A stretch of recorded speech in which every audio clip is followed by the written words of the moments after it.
Some games might be lost before you're even moving.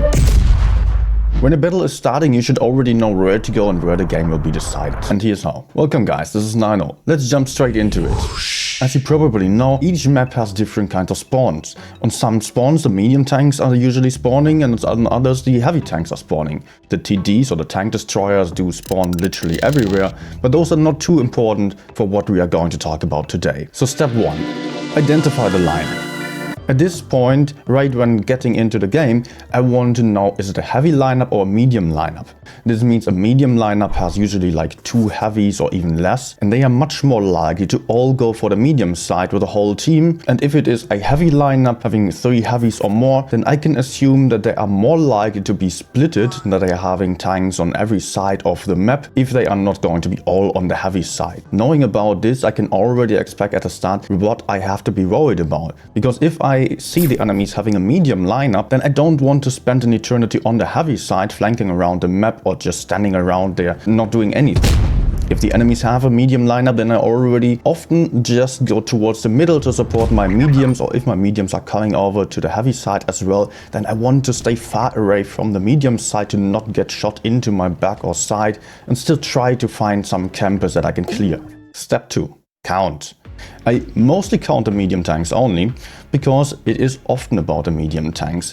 The heavy tanks are really hard to kill. They are having much armor, they are having a lot of hit points, and also they are not really that fast. They cannot relocate that much. So I mostly count the medium tanks first, which are very dangerous, but also very vulnerable. If you're having mediums in your back, for example, then you can assume that you're getting crossfire into your... And you do not want that, and pushing forwards might be tricky. Pushing back towards the mediums is often also not that easy to do, but still an option. Yet if I see the enemies having a medium tank advantage, for example, then I know, okay, I might have to think about either just helping my mediums out, or I just go a bit more aggressively towards the heavy side.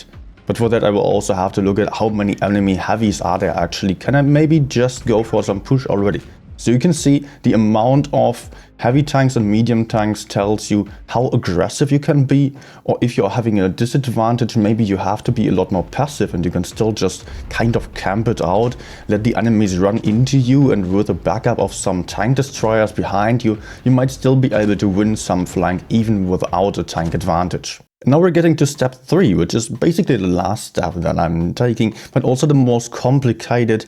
But I'm not going to do so every single game. It's not that necessary, but what I do here is just having a specific look at the lineup, just checking the tanks that are listed, so I can see maybe some fast heavy tank like a T95E6 or some Stridswagen. They are more likely to be going for the medium side, and they are less of a risk on the heavy side. Simultaneously, some E100 or Maus is much more likely to be on the heavy side than it would be on the medium side. And also, if a E100 or Maus would be going for the medium side, they would be so slow that they could potentially kill the mediums at the start before those guys are even arriving in a fight. Apart from that, I'm also looking at the tank destroyers, which I didn't really talk about too much because they can go anywhere. Those tanks also have some characteristics that are rather suiting one side or the other. Some Grille might be camping, same as some 183. While some Jag E100 or some T110E3 might be playing a lot more aggressively, or some Minotauro, kind of like a heavy tank.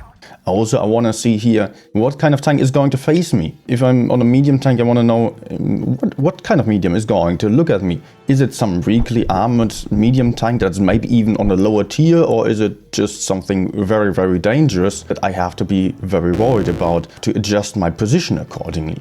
Also, if there are platoons, because if you're seeing some platoon, like some heavy tank and some medium tank platoon, well, you can almost safely assume that the heavy tank is going to support the medium tank as well, and not the other way around. Even if it is double platoon, they might be playing a lot more aggressively, especially if they are both playing clipper tanks. You can be in a lot of trouble if you're not being super careful about that. Also, the clan tags do play a bit of a role, because some clans are more likely to go for the medium side, which are generally the better clans that have a tendency to always play for the medium side, simply because it is true that while while on the one hand, it is easier to kill some poorly plying mediums than heavy tanks, but on the other, it is just not necessary to go over to the medium side if you're already having the medium tank advantage and don't expect anyone else to help the mediums of the enemy team. So from my perspective, a good look at the lineup is worth a lot more than simply spamming the medium side. You can see there's a ton of stuff going into my decision making right at the start of the game. The first 20 seconds are super important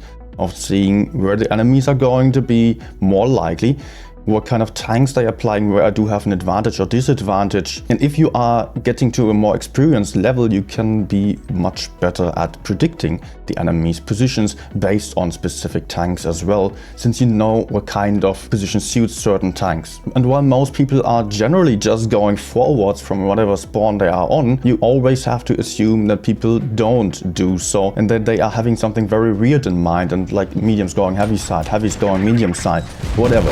You cannot imagine all the kinds of possibilities that are possible, so be careful about that and always have something unexpected in mind. Also, really please pay attention to where your teammates are going, even if it doesn't make the most sense. Really do not play without your team. You are not going to be able to win a 1 versus 7. Thanks for watching. Maybe see you on my next stream.